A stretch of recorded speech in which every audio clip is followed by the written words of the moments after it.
Good morning mga kananay. Ayan, nagsigang tayo ngayon ng bangus mga kananay. Ayan, ito yung ating bangus. Okay, nandyan na yung ating mga gulay na ayan,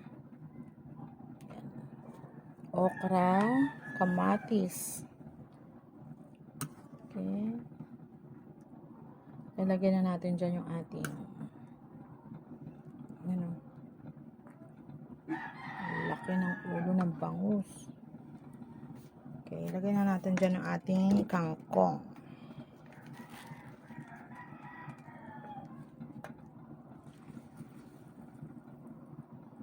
Sunod na natin dyan ang ating pangsiga. Ayan. Norwid gabi. Ating ilalagay na pangsiga. Okay, tikman natin kung okay na yung sabaw niya. Kung sobrang asim ba or katamtaman lang.